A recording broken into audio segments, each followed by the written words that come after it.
राम जय जय राम, श्री राम जय जय राम, श्री राम जय जय राम, श्री राम जय जय राम, श्री राम जय जय राम, श्री राम जय जय राम, श्री राम जय जय राम, श्री राम जय जय राम, श्री राम जय जय राम, श्री राम जय जय राम, श्री राम जय जय राम, जय जय रघुवीर समर्थ श्रीराम। सर्व समर्थ भक्तांना जय जय रघुवीर समर्थ। मयुरीताई आलेल्या आहेत का? हो आले. हा, आणि मयुरीताईंच्या व्यतिरिक्त सर्वांनी आपले ऑडिओ व्हिडिओ बंद करा. लक्ष्मीताई आणि जयश्रीताई, तुमचा व्हिडिओ मी सारखा बंद करते, तर कृपया बंद ठेवा. आपल्या वक्त्याला खूप त्रास होतो, तर तुम्ही त्याची काळजी घ्यावी, एवढीच विनंती. नीलाताई.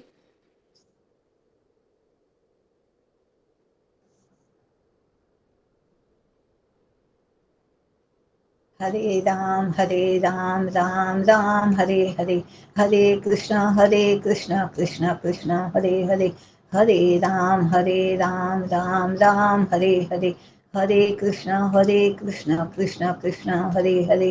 सद्गुरुनाथ महाराज की जय. मला वाटते अंतरित्वा वसावे, तुझ्या दासबोधासी त्वा बोध व्हावे. अपत्या परी पाजवी प्रेम रसा, महाराज या सद्गुरु रामदासा. जय जय रघुवीर समर्थ. शुका सारिखे पूर्ण वैराग्य ज्यांचे, वसिष्ठांपरी ज्ञान योगेश्वराचे. कवी वाल्मिका सारिखा मान्य ऐसा, नमस्कार माझा सद्गुरु रामदासा. जय जय रघुवीर समर्थ. ब्रह्मानंदं परमसुखदं केवलं ज्ञानमूर्तिं, द्वन्द्वातीतं गगनसदृशं तत्त्वमस्यादिलक्ष्यम्. एकं नित्यं विमलमचलं सर्वहि साक्षिभूतं, भावातीतं त्रिगुणरहितं सद्गुरुं तं नमामि, सद्गुरुं तं नमामि. जयांचे करिता स्मरण, होय सकल विद्यांचे अधिकरण. ते वंदू म्या श्रीचरण, श्री गुरूंचे सद्गुरुनाथ महाराज की जय. भगवान श्री राम प्रभूंना नमस्कार करते, समर्थांना नमस्कार करते. माझे श्री गुरु डॉक्टर सुनील दादा लुले यांना नमस्कार करते, त्यांच्या चरणी लोटांगण घालते. तसेच राजू भाऊ या ग्रुपचे चालवणारे आणि शैलाताई यांना नमस्कार करते. आणि शेवटी आपण जगदीश मूर्ती, आपण श्रेष्ठ आणि ज्येष्ठ आहात, आणि सगळ्या गोष्टींपासून आपण एकदम, ज्याला आपण म्हणावं की ते पूर्ण ज्ञानी ज्याला म्हणतात, असे आपण आहात. आपल्या सगळ्यांना नमस्कार करते आणि आज आपण चिंतनाला सुरुवात करूया. आपल्याला चिंतनासाठी 19वा दशक दासबोधामधला, आणि त्याचं नाव आहे शिकवण. आणि त्या शिकवणमध्ये पहिला समास आपल्याला काय शिकवण दिली समर्थांनी, तर म्हणतात लेखन क्रिया समर्थ. तुम्ही लेखन करायला शिका. आतापर्यंत लेखन क्रिया निरूपण त्यांनी सांगितलं नव्हतं, आणि आता समर्थ आपल्याला लेखनावर भर देतात आहे. आता लेखन सांगत आहे, म्हणजे लेखनाचं महत्व आपल्याला पटवून देत आहे. आणि त्यामध्ये आपण काल 10-11 पोळ्यांपर्यंत अभ्यास केलेला आहे. आज आपण 12व्या ओळीपासून सुरुवात करूया. ऐसा ग्रंथ जपोनी लायल्या, प्राणी मात्र सो उपजे हेवा, ऐसा पुरुष तो पाहावा म्हणती लोक. जसं आपण काल पाहिलं की ते आत्मज्ञानी जे आहेत, श्री गुरु आहेत, संत आहेत, त्यांनी जे मला ज्ञान दिलेलं आहे, जो बोध दिला आहे श्री गुरुने, तो मला कळला की नाही कळला, आणि कितवर मी माझ्या जीवनामध्ये श्रवण, मनन, निधिध्यासन, चिंतन करून निधिध्यासनापर्यंत मी नेलं का. आणि त्यासाठी आपण काय करायला पाहिजे, ते सगळं नेमके ते भेदके वचन अखंड पाहावे प्रभंजन, असं नेमकं मला उचलता आलं आहे का. आणि मग म्हणतात हे ग्रंथ जपोनी लिहावा. जपायचं म्हटलं आहे. आपण जशा वस्तू जपून ठेवतो, आणि एक आहे जप, रामनाम जप केला, इतक्या माया जपल्या. म्हणजे काय, रामाला जपलं म्हणजे काय, तो जो श्रीराम जय राम जय जय राम असा राम मी म्हणते आहे, असा जप करते आहे, तो मला कळला का. आणि कळला असेल तर काय कळला, तुम्ही लिहिला का. आणि लिहिला असेल तर तो कोण आहे, या निर्णयात मला जाता आलं पाहिजे. मजला हरी सापडला, माझ्यात मजला गवसला. तो अन्य कोणीच नाही. जसं काल आपण पाहिलं की माझ्या श्रीगुरूंनी मला सांगितलं आहे तत्वमसी, ऐक शिष्या येथील वर्म स्वये तुझी आहे ब्रह्म, तूच तो आहेस, इतर कोणीच नाही. हाच तो परब्रह्म रूप राम आहे. हे जपता जपता जपला, असा हे 18 दशक समर्थांनी सांगितलेले आहेत. ज्ञानाचा भंडार म्हणजे दासबोध आहे. आणि तो मी जपला का.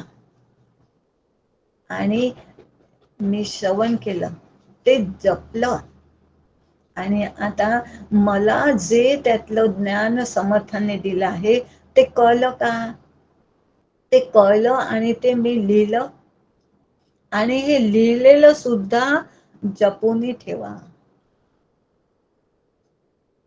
कारण काय, हे जपलेलं लिहिलं म्हणजे लेखनाच्या त्या सगळ्या पूर्ण ज्या आहेत,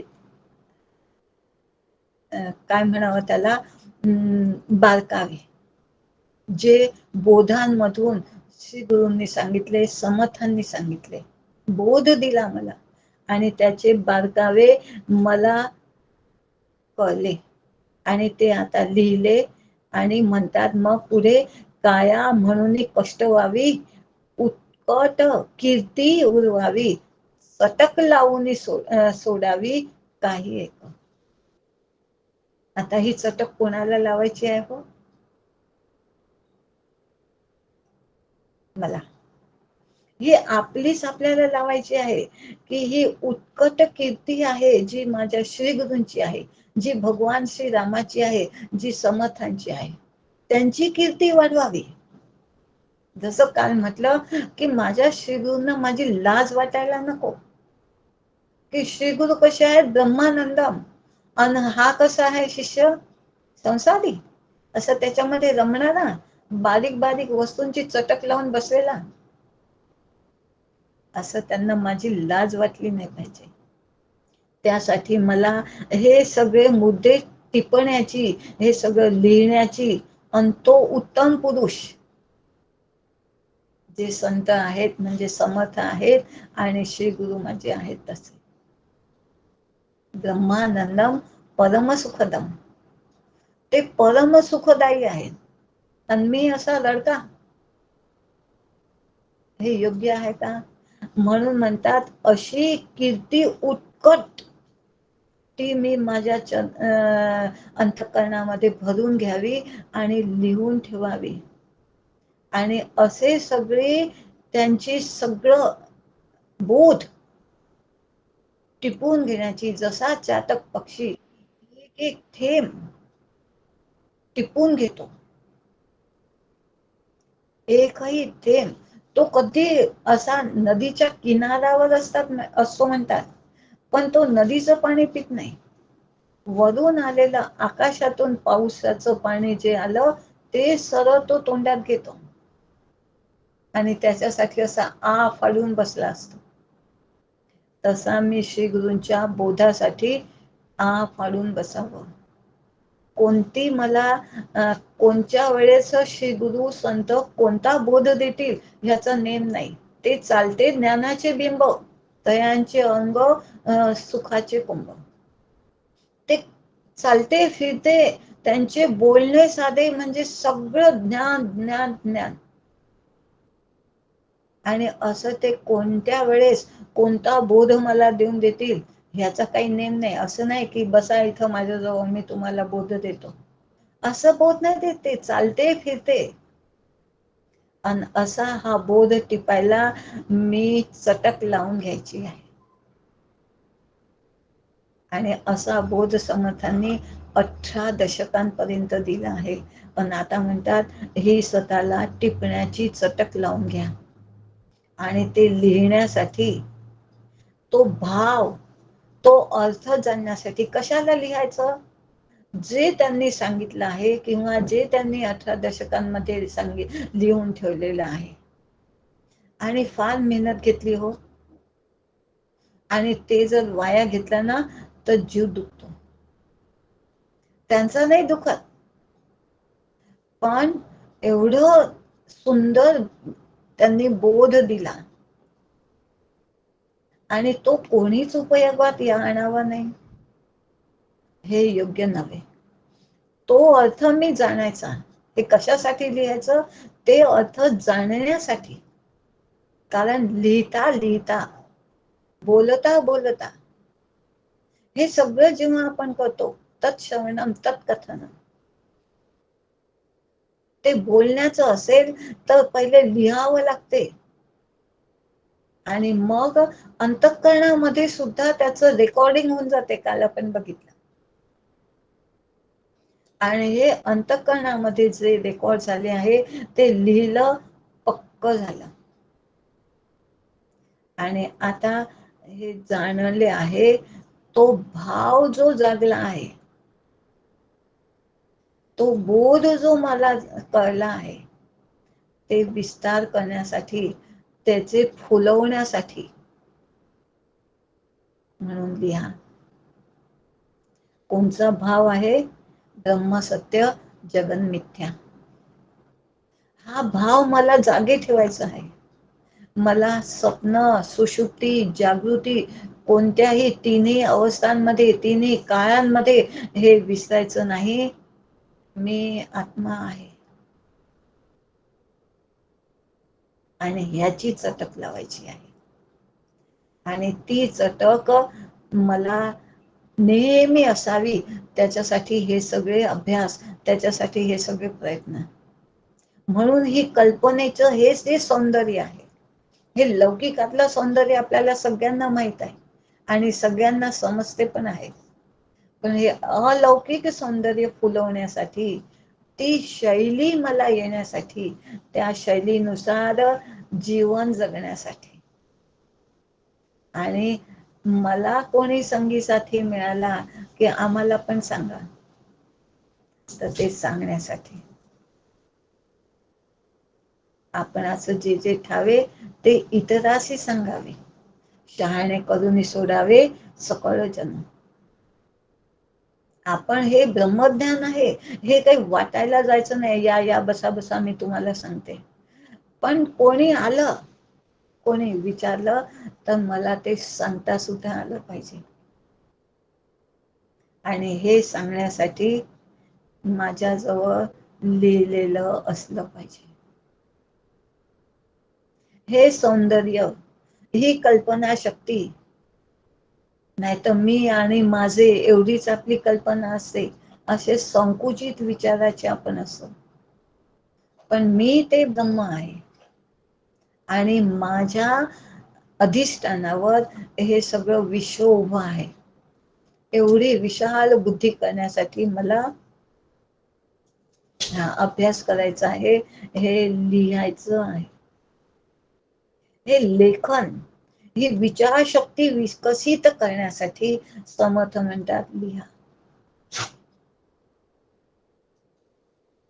निर्गुण ब्रह्म ते अंतरी बिंबले. अंतरामध्ये काय बिंबवायचं आहे? निर्गुण ब्रह्म. आणि बिंबलं म्हणजे काय? मला पूर्ण विश्वास, श्रद्धा बसली आहे. मी कोणीही देह नसून मी आत्मा आहे आणि ही त्याची फळश्रुती आहे की जे मला माझ्या श्री गुरूंनी, समर्थांनी, संतांनी बोध दिले आहेत ते मी अंतरी बिंबले. मी माझ्या अंतःकरणामध्ये बिंबवून ठेवलेले आहे. ही फलश्रुती आहे. ही फलश्रुती मला मिळवायची आहे. एवढं मला जमलं तर सगळं जमलं.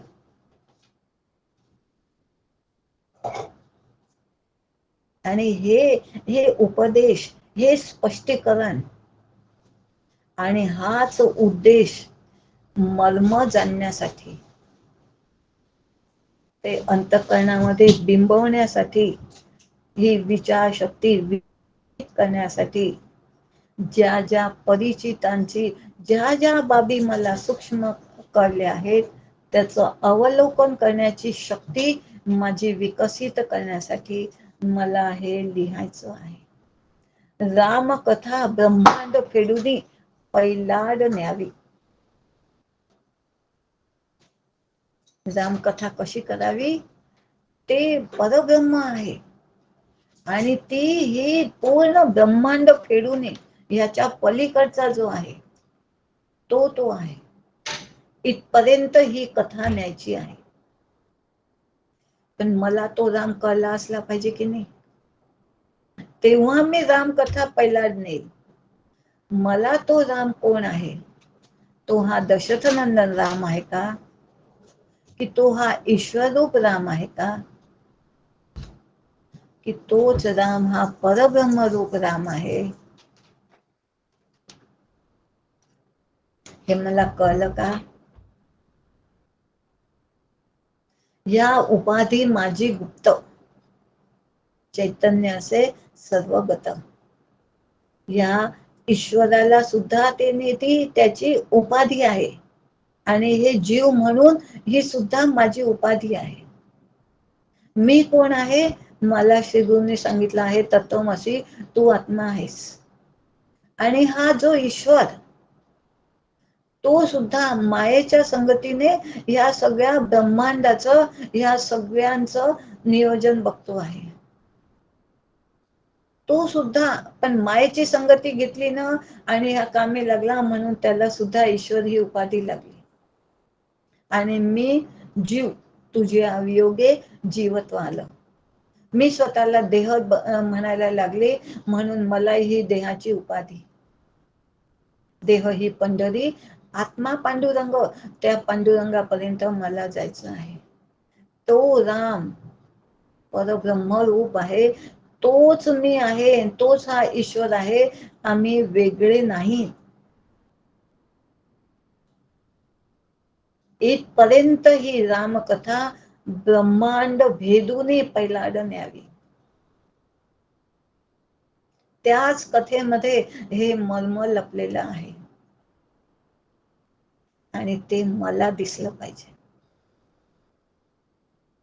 आणि तशी रामकथा मला आली पाहिजे म्हणून लिहा. त्याची चटक लावून घ्या. कशाची?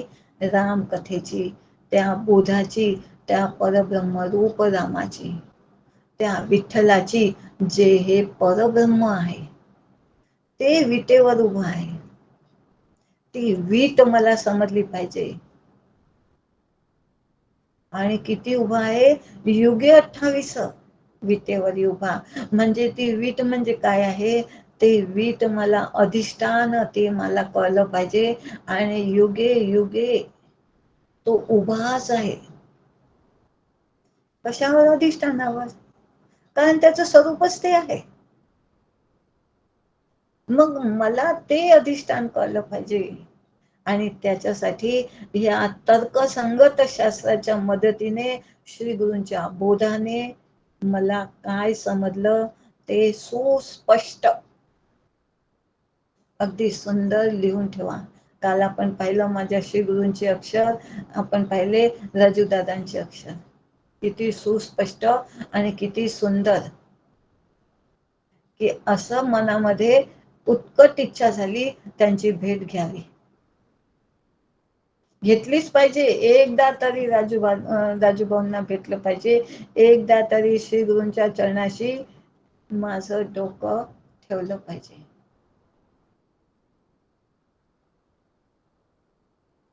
हे त्यांच्या चरणाशी डोकं ठेवणं म्हणजे काय? माझा अहम वाहून देणं आहे. म्हणून श्री गुरूंजवळ जायचं. त्यांच्या सहवासात घडी घडी कशाला जायचं? कारण हा अहम डोकं काढतो ना वर. आणि हाच तर रावण आहे. दुसरं तिसरं काही नाही. रावणाचे 10 तोंड आहेत म्हणजे काय आहे? लढाईमध्ये तो घडी घडी त्याचे भगवंत राम प्रभू त्याला बाण मारत जातात आणि त्याचे डोके नवीन नवीन येत जातात. असे नवीन नवीन अहंकाराचे स्वरूप घेऊन माझा अहंकार डोक्यावर काढत जातो. आणि ते माझे श्री गुरु कापत जातात, की हा अहंकार आहे, हा अहंकार आहे, हा अहंकार आहे, हा मला छेदायचा आहे, मुळापासून छेदायचा आहे. या कल्पनेची व्याप्ती, उत्कट विचार हे मला पुन्हा पुन्हा पुन्हा पुन्हा आठवायचे आहे. आणि हे लिहून ठेवले की त्यातले बारकावे कळतात, की अरे असं आहे, आता मला कळलं. आणि जेव्हा असे आपण लिहून ठेवतो ते आपल्याला लक्षात येते. आणि माझं काय चुकलं होतं, मी कुठे चुकले होते, हे सगळ्यात महत्वाचं आहे. आपली चूक आपल्याला लक्षातच नाहीये. दुसऱ्यांचे अवगुण लवकर दिसतात. गुण अवगुण सबके उदर आहे.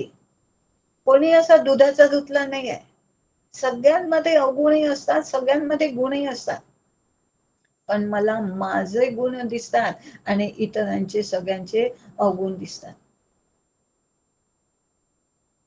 आणि ही जी माझी सगळ्यात मोठी चूक आहे. विवेके सदा स्वस्वरूपी धरावे. इथं हा जो विवेक समर्थाने दिलेला आहे, विवेके सदा म्हटलं आहे. विवेके सदा स्वस्वरूपी भरावे. तिथंच तू डुंबून राहा. हा विवेक तुझा जागे ठेव आणि त्या विवेकामध्ये तुझ्या ते स्वरूप पहावे, आपणासी आपण. असं तू स्वतःला बघ. आणि हे तुझं जे धारिष्ट आहे, मनाश्रेष्ठ धारिष्ट जीवी धरावे. आपण सुरुवातीला हाच धारिष्ट घेऊन सुरुवात केली होती आणि एंड सुद्धा त्याच्यावरच, मनाश्रेष्ठ धारिष्ट जीवी धरावे. हे माझं श्रेष्ठ धारिष्ट आहे आणि ते मी विवेकाने, विवेके सदा स्वस्वरूपी भरावे. आणि असं जेव्हा मी सगळं लिहून ठेवते तेव्हा मला माझे चुका लक्षात येतात. मी कुठं चुकले हे समजलं ना, की मग ते सुधरवायला वेळ नाही लागत. फक्त चूक लक्षात आली पाहिजे. कुठं माझं चुकलं हे मला कळलं ना, हे लवकर नाहीच कळत. अनेकदा कळलं की माणूस सुधरतो. पण इथं माझं कळत आहे, व्यवहारामध्ये पुष्कळ अशा गोष्टी होतात की जिथं आपलं धैर्य गळून पडते, खचून पडते. आणि परमार्थाची तर विचारूच नका, तेव्हा वाट लागून जाते.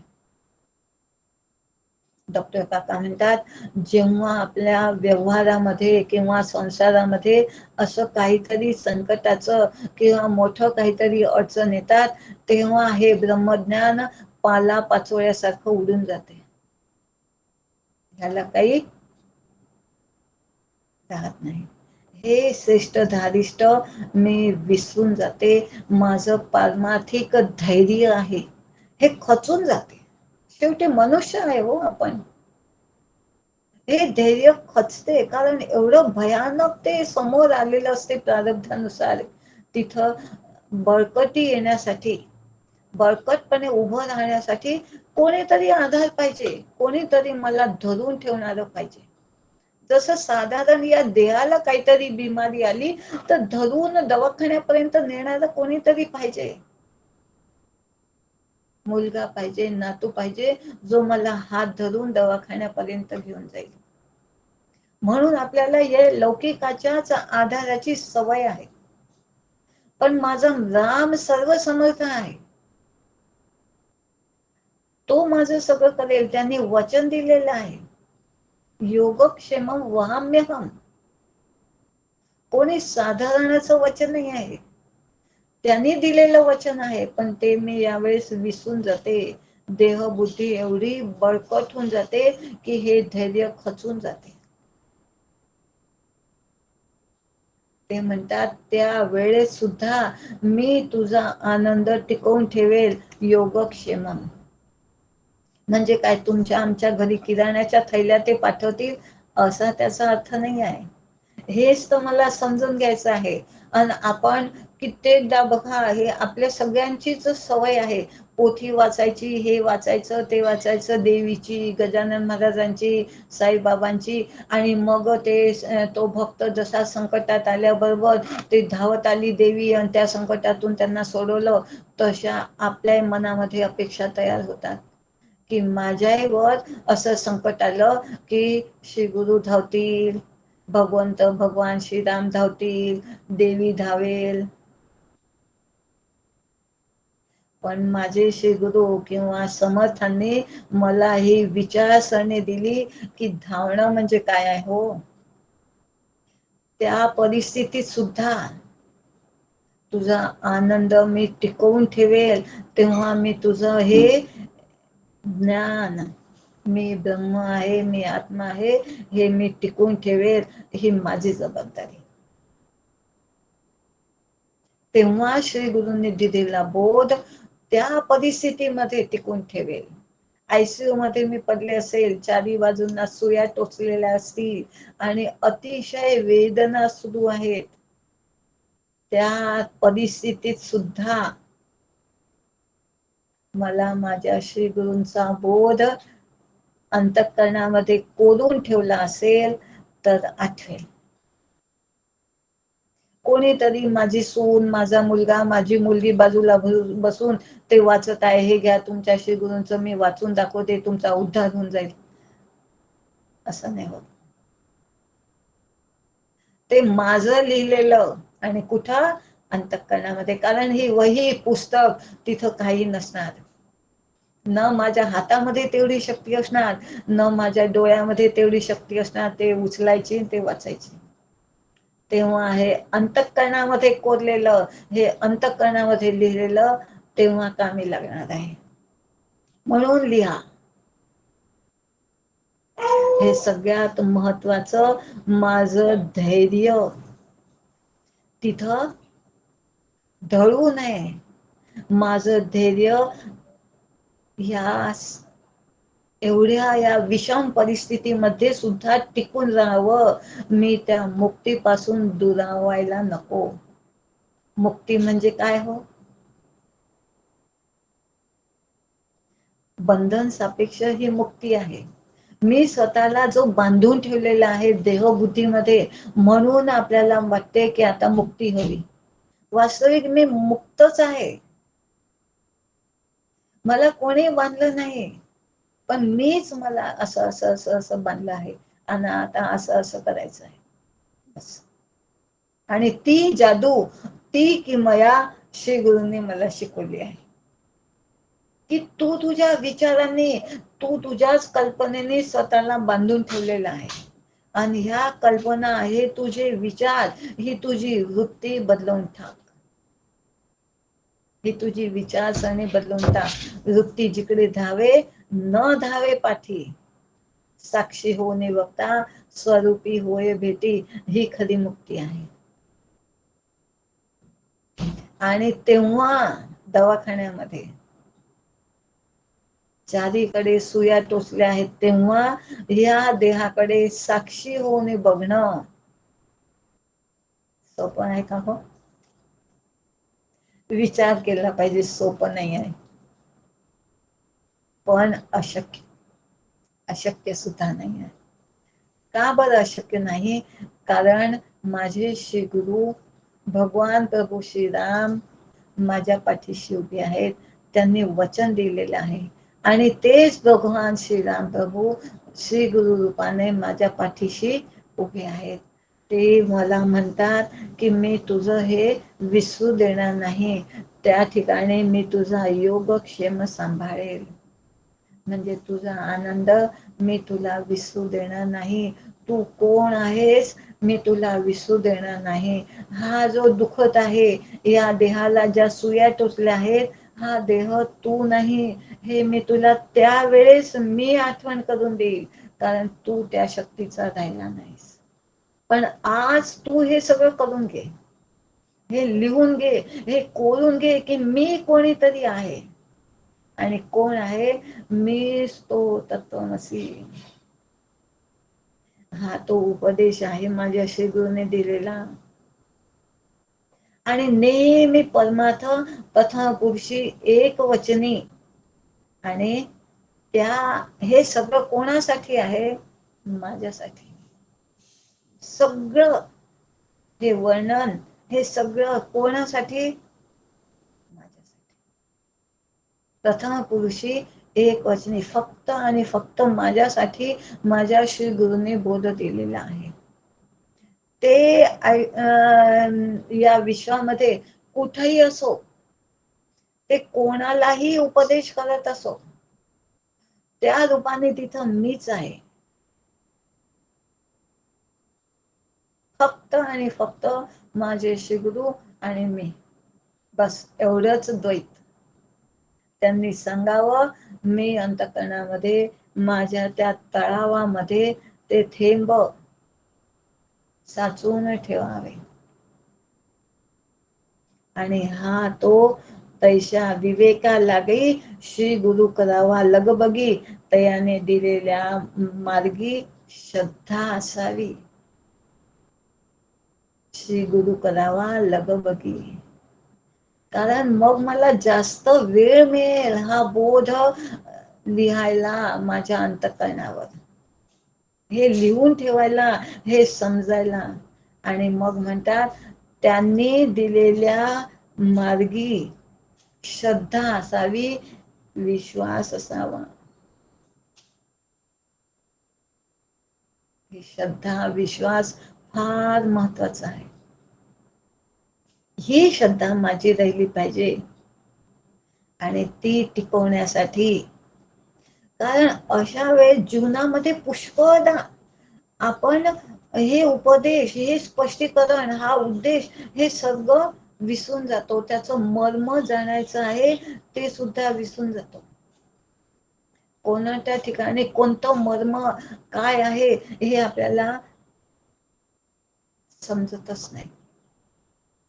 आणि चुकलिया वर्म फेरा पडे. आणि त्यासाठी सगळ्यात मोठं उपदेश त्यांनी सांगितलेलं आहे, कोण्याही जीवाचा न घडो मत्सर, वर्म सर्वेश्वर पूजनाचे. हे खरं पूजन आहे. आणि असं पूजन मी करत असेल तर मत्सर येईल का? काम येईल का, क्रोध येईल का, लोभ येईल का, मोह येईल का? काम क्रोध मध्ये लोभ सब नाथ नरके पंथ, हे सगळे नरकाकडे म्हणजे अधोगतीकडे नेणारे आहे. यालाच रावण म्हटलं आहे. तो रावण तर रामाने मारून टाकला हो, माझ्या रावणाचं काय? तर ते म्हणतात तू राम होऊन जा, दुसरा तिसरा कोणी येणार नाही. श्री गुरु काही खांद्यावर बसून नेत नसतात कोणाला. वेदांगुली जे निर्देशी, वेदांनी जे बोट दाखवले आहे, श्री गुरूंनी ज्या मार्गावर बोट दाखवलेले आहे, त्या मार्गावर तुला तुझं चालच आहे. म्हणून म्हटलं आहे त्यांनी दिलेल्या मार्गी श्रद्धा असावी. मला ह्याच मार्गाने जायचं आहे, दुसरा इतर माझ्यासारखी नाहीच. ही पूर्ण विश्वास, पूर्ण श्रद्धा माझी असावी. अंतर्बाह्य शुचिर्भूत होऊन पूजा करायचं, असं माझे श्री गुरु सांगतात. इतकं सुंदर सांगतात ते, अंतर्बाह्य शुचिर्भूत. सुनील दादा सांगतात की आपण बाहेरून छान स्वच्छ आंघोळ करून घेतली, छान सोहळं घातलं, पूजा हे केलं, सगळं छान बरोबर आहे म्हणतात. पण आतमध्ये पूजा करताना काम क्रोध लोभ माझ्या अंतःकरणामध्ये आहेत का? काम एष क्रोध एष हे सगळे आहेत का? हे सगळे तू त्यजले आहेत का? काम क्रोधस तथा लोभस तस्मात् तेषां त्रयं त्यजेत, हे तू त्यजले आहे का? तू पूजा करायला बसला आहेस ना, तू अंतर्बाह्य शुचिर्भूत झाला आहेस का? बाहेर अंगावर तू सोवळं घातलं आहे, छान गंगा स्नान करून आलो आहे. काय समजता तुम्ही मला? गंगा स्नान करून रेशमी सोवळं घातलं आहे, स्वच्छ एकदम नवीन. आणि आतमध्ये जर हे सगळे भरले असतील तर ह्या सोहळ्याला काही अर्थ नाही. पण हे सगळं काम क्रोध मद मत्सर हे सगळे धुवून काढले असतील, निष्काम कर्माने चित्त शुद्धी होते, निष्काम उपासनेने चित्त शांत, हे तुझं झालं आहे का? आणि आता पूजेला बस, म्हणजे आता तू ज्ञानाचा अधिकारी झाला आहेस. आणि आता तुला पूजा करणं शिकवतो. तेथे अहम हा धूप जाळू. आता मला पूजा करायची आहे, तर काय तिथं आहे करायचं? हा अहंकाराचा धूप लाव. सगळ्यात पहिले आपण पूजा करताना दिवा अगरबत्ती लावतो की नाही, तर म्हणते अहंकाराचा धूप पेटवून दे, म्हणजे राख होऊन जाईल. आणि ती राख निवते, आणि ही राख एकदा झाली ना हो, तिला मग घासले टाका, पेट्रोल टाका, तेल टाका की तूप टाका, ती काही पेटत नाही आणि दुसऱ्यांना पेटू देत नाही. आता तर चुली राहिल्या नाहीत, पण पूर्वीच आपल्याला ऐकून तरी आपल्याला सगळ्यांना माहित आहे. आणि कदाचित कोणी या चुलींवर स्वयंपाक केलाही असेल. चुलीमध्ये जर राख असेल आणि त्यात आपण लाकूड टाकलं तर तो पेटत नाही. पहिले राख बाहेर काढावी लागते आणि मग चूल पेटवावी लागते. म्हणजे ही राख, ही निवलेली राख अशी आहे की ती पेट घेतही नाही आणि दुसऱ्यांना पेटू देतही नाही. आणि काम क्रोध लोभ मन मत्सर हे जे काही आहे, हे क्रोधाग्नी म्हणतो की नाही आपण, हे आग आहे जी मला पण पेटवते आणि इतरांना सुद्धा पेटवते. मला हे सगळं निववायचं आहे. म्हणून माझ्या श्री गुरूंनी उपदेश दिला, तू अंतर्बाह्य शुचिर्भूत हो. तुला पूजा करायची आहे ना बाळा, पहिले तू अंतर्बाह्य शुचिर्भूत.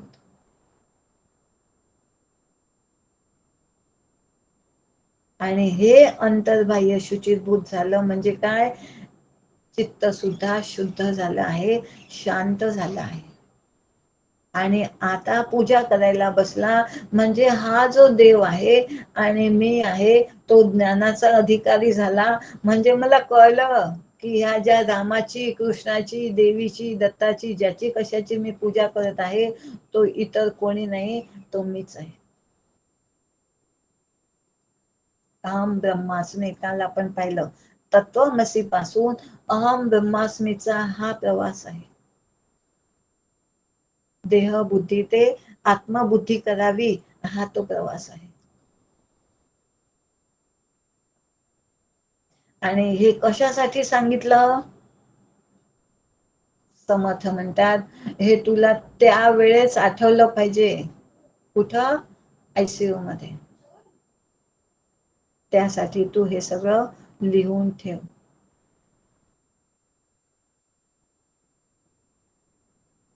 आहे की नाही लिहिण्याचं महत्व? आणि म्हणून त्यांनी म्हटलं आहे चटक लावून सोडावी. इतकी चटक लागण्याशिवाय आपल्याला तंबाखूची, चहाची, ह्या सगळ्या चटकी माहित आहेत आणि त्या अवगुणाने भरलेल्या आहेत. तो किती तंबाखू खातो, तो किती चहा पितो, तो काय करतो, ते काय करता, हे सगळं आपल्याला दिसते. पण मी किती क्रोध करतो, मी किती मोह करतो, मी किती लोभ करतो, हे मला कधी दिसलं का? माझे श्री गुरु आरसा दाखवतात. पहावे आपणासी आपण. हे बघ. आणि म्हणून त्यांनी म्हटलं आहे की तयासी दिलेल्या मार्गी श्रद्धा असावी. कारण ते कोण आहेत? चालते ज्ञानाचे बिंब. ज्ञान रूपाचं वन, ज्ञानाचं वन म्हणजे श्री गुरु संत.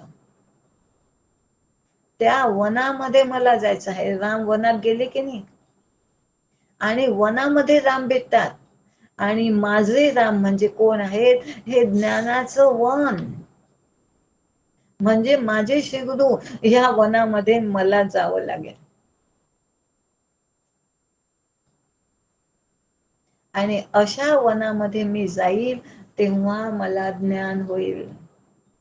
मी पण ज्ञानरूप अहम ब्रह्मास्मी हा घोष मी करेल.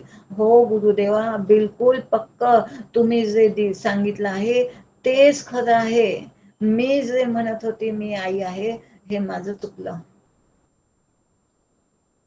अहम ब्रह्मास्मी हा घोष मला करता आला पाहिजे. केव्हा? ह्याची डोळी, ह्याची डोळा. आणि त्याच्यासाठी लिहावं. ही चटक लागली पाहिजे. तुझं विण रामा मज कंठ वेना, हे समर्थांनीच म्हणावं का हो? मी कधी म्हणणार? तळमळ तळमळ होतची आहे, हे त्यांनीच म्हणावं. मी कधी म्हणणार? मला तळमळ लागली आहे का? हे सगळं तळमळीतून होत आहे. आणि ह्या तळमळीतून, ह्या विवेकासाठी मग जा श्री गुरु जवळ. आता गुरुपौर्णिमा येणारच आहे. ही तळमळ लागली आहे त्यांना भेटीची, त्यांच्या दर्शनाची. ते एका पाकिटाचे किंवा ते शेल्या गमछाचे भुकेले नाही आहेत. ते नारळाचे भुकेले नाही आहेत. एक अजून नारळाचा मुद्दा सांगते, आठवलाच तो. श्री गुरुंना नारळ दिलं आणि ते काय करतात हो? ते आपलं नारळ घेतात आणि मग म्हणतात तू असा पदर कर. आपल्या पदरामध्ये तेच नारळ देतात. काय जादू केली त्यांनी? ते हे तत्व समजावून सांगतात, बोध देऊन देतात त्याच्यातूनही, की बघ तू मला नारळ दिला ना, हे तुझी देहबुद्धी होती, हे तुझा अहंकार होता, हे या मस्तकाचं प्रतीक आहे. हा तुझा अहंकार होता, तो मी आता घेऊन घेतला आहे. हा आता तुला त्रासदायक होणार नाही. आणि हे घे, मी तुला आता आत्मबुद्धी देत आहे. आणि त्यांनी दिलेल्या मार्गी श्रद्धा असावी. आता त्यांनी जो आत्मस्वरूपकार होण्याचा मार्ग सांगितला आहे तो माझ्यासाठी योग्य आहे. आणि इथं मला सावध, साक्षेपी, दक्ष, या दक्षतेने तत्संबंधी आचरण, न्याय नीती धर्माचे आचरण, त्या संबंधीचे आचरण. सैराट वागणं समर्थांना संतांना अशी गुरूंना अजिबात मान्य नाही. मना सज्जना भक्ती पंथेची जावे पहिले सांगितलं आणि मग लगेच सांगून दिलं, जनी निंद्यते सर्व सोडून द्यावे, जनी वंद्यते सर्व भावे करावे. सैराटपणा मान्य नाही. सैराट वागणं मान्य नाही. कारण त्यांना माहित आहे महत् भाग्याची घडी. हा मनुष्य देह घडी घडी मिळणार नाही. आणि ह्या मनुष्य देहानेच मनुष्य देहाचे लेणे अकस्मात ये भाग्याने येथे जी ब्रह्म जाणणे नियोजित. हे नियोजन घेऊन मला हा ब्रह्म मनुष्य देह दिलेला आहे. कशासाठी? मला ब्रह्मरूप होण्यासाठी, की मला हे जाणण्यासाठी की मी आत्मा आहे. बाकी इतर योनी भोग योनी आहेत, त्यांना कोणालाही हा अधिकार नाही, मलाच आहे.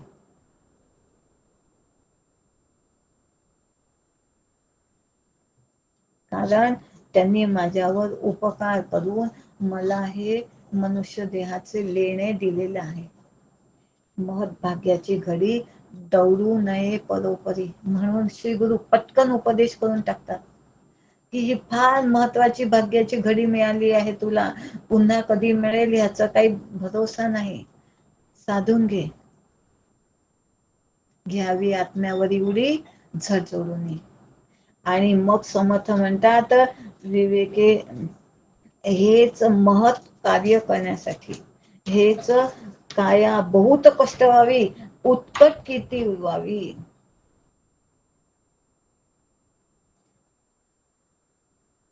हे महत् कृत्य करण्यासाठी आपल्याला मनुष्य देह दिलेला आहे.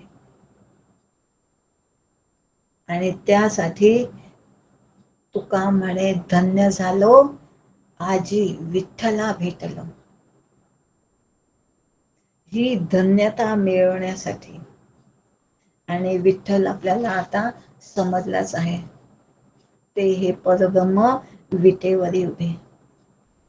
आणि त्याच्यासाठी डॉक्टर काकांनी अजून उपदेश करून ठेवलेला आहे. त्यांनी गीता शिकवली, त्यांनी सगळं ज्ञान शिकवलं आहे, सगळं लिहिलं आहे. आणि तुमच्या आमच्यासाठी शिष्यासाठी वर उपदेश देऊन ठेवला आहे, गीतेचे गीत गात राहा. तेच गात राहा, तत्श्रवणम तत्कथनम. आणि ते गीतेचे गीत गात राहा, त्याच्या अर्थानुसार जगत राहा. जे मी समजावून सांगितलं आहे त्यानुसार तुम्ही तुमच्या जीवनात जगा. नुसतंच हे वाचू नका, नुसतंच हे लिहू नका. गीतेचे गीत गात राहा, अर्थानुसार जगत राहा, अर्थ त्याचा बघत राहा. आणि त्याचा परिणाम काय होईल? हे जगणे सतरूप चित्रूप आनंद रूप होईल, ही माझी गॅरंटी. जे श्रीकृष्ण भगवान परब्रह्म जे आहे ज्याला आपण म्हणतो, त्यांनी जे वचन दिलं योगक्षेम वहाम्यहम, तेच वचन डॉक्टर काकांनी श्री गुरूंनी दिलं. तुम्ही जर असे वागले तर तुमचं जीवन सतरूप चित्रूप आनंद रूप होईल, ही माझी गॅरंटी. डॉक्टर काकांचे शब्द आहेत, हे माझ्या मनाचे नाही सांगत आहे. जर तुम्ही गीतेत सांगितल्यानुसार जीवन जगत असाल तर तुमचं जीवन असं होईच. त्याच्यासाठी दारा सुत गृह प्राण करावे भगवंतासी अर्पण. एवढी अट आहे की हे सगळं कोणाचं आहे? हे माझ्या भगवंताचं आहे. त्या ईश्वराच्या नियोजनाप्रमाणे दारा सुत म्हणजे पत्नी, पत्नी असेल तर पती, पती असेल तर पत्नी, हे सर्व, हे गृह म्हणजे माझं घर, सगळं शेवटी माझा प्राण सुद्धा, हे कोणाला देऊन द्या? अर्पण. श्रीकृष्ण अर्पण असतो. आपण सगळी पूजा झाल्यावर म्हणतो, पण हे जीवन हे अर्पण करायचं आहे. माझा प्राण सुद्धा मना कामना सोडी रे द्रव्य दारा. सगळ्यांची किती एक वाक्यता आहे बघा. आणि हीच मला अनुभवायची आहे. हाच भागवत धर्म पूर्ण मुख्यत्वे करावे भजन या नाव. हाच आपला धर्म आहे आणि हेच भागवत आहे, हेच रामायण आहे. दुसरं तिसरं रामायण काही नाही, दुसरं तिसरं भागवत काहीच नाही. पण हाच तुम्हा आमचा, हा आपला भागवत धर्म आहे. हाच धर्म, धर्माच्या करिता आम्हास जगती रामाने धाडी येले. ऐसे जाणूनी राम भक्ती करिता ऐश्वर हे लाभले. कोणतं ऐश्वर हो? सच्चित आनंद स्वरूप मी आहे. मी कोणी साधारण नाही, मी परब्रह्म आहे.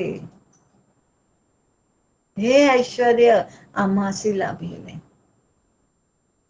पण त्याच्यासाठी काय ठेवले आहे? ऐसी राम भक्ती करिता. कशी राम भक्ती करायची आहे? हळदी कुंकू, लाल फूल, पांढरं फूल, तुळशीपान, बेलपान ही भक्ती करू नका असं त्यांनी नाही म्हटलं आहे. पण हे कर्मकांड झालं, या कर्मकांडाला मोक्ष देण्याचं सामर्थ्य नाही.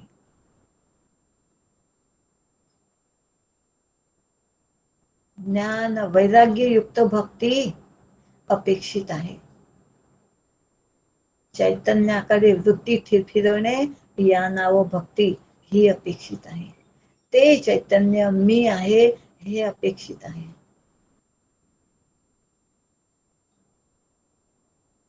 आणि त्या लागी हा नरदेह दिलेला आहे, हे महत्कृत्य करण्यासाठी हा देह तुम्हाला आम्हाला मिळालेला आहे.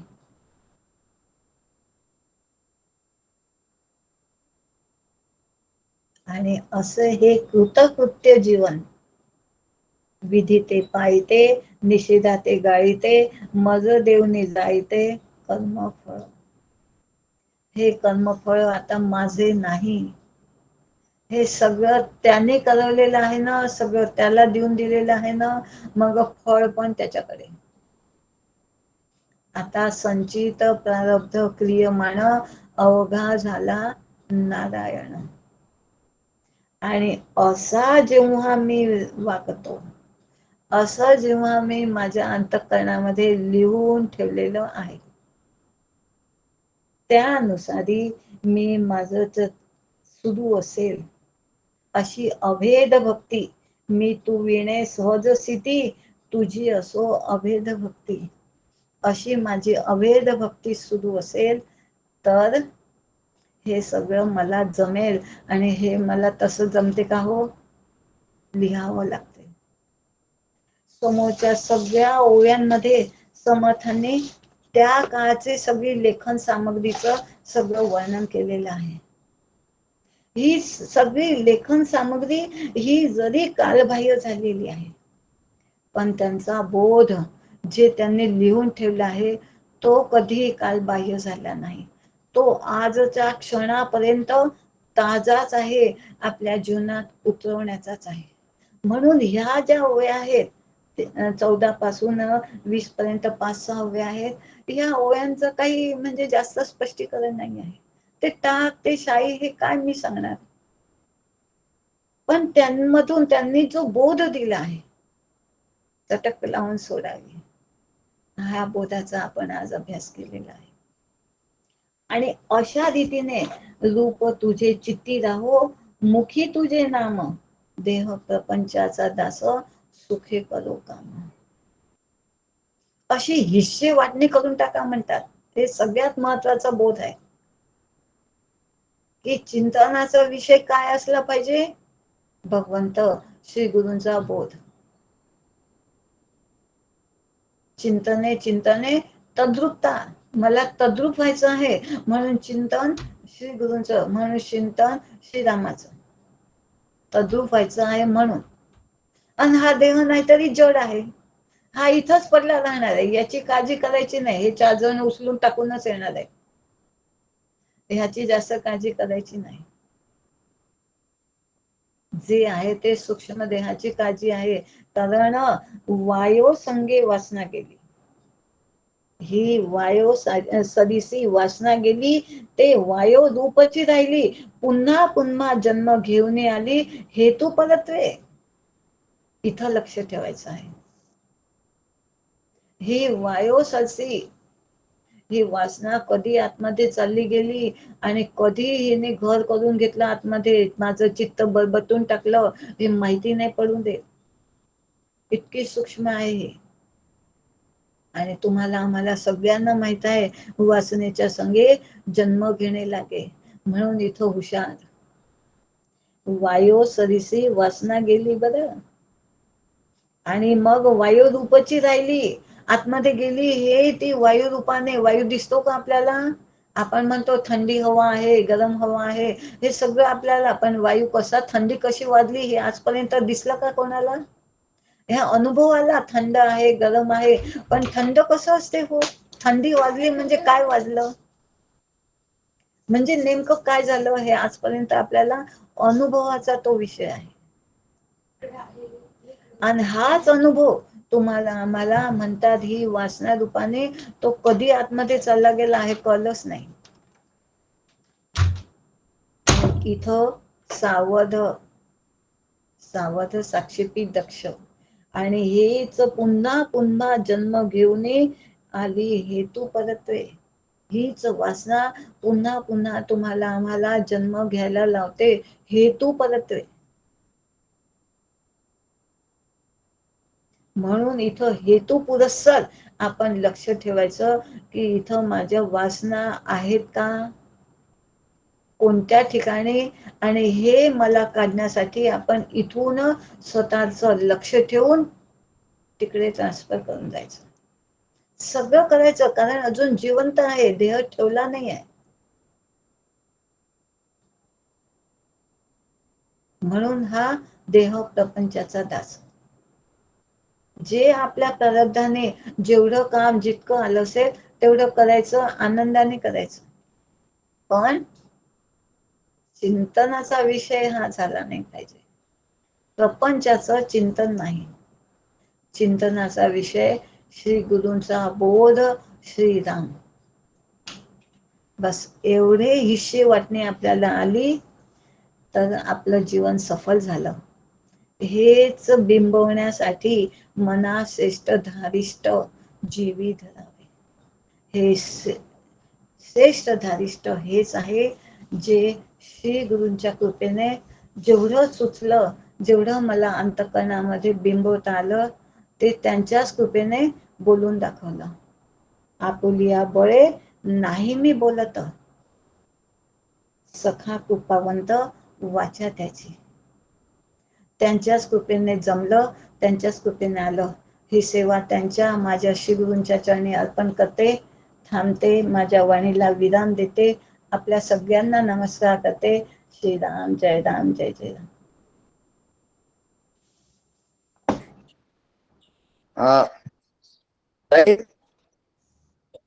जप चालू, हे कल्याणकारी म्हणायचं काय? जप हा, पहिल्यांदा घेणार. कल्याण नामस्मरण घ्या 13 वेळा. हा, बरोबर.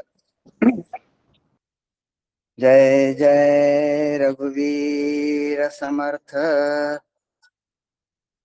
श्रीराम जय राम, जय जय राम, श्रीराम जय राम, जय जय राम, श्रीराम जय राम, जय जय राम, श्रीराम जय राम, जय जय राम, श्रीराम जय राम, जय जय राम, श्रीराम जय राम, जय जय राम, श्रीराम जय राम, जय जय राम, श्रीराम जय राम, जय जय राम, श्रीराम जय राम, जय जय राम, श्रीराम जय राम, जय जय राम, श्री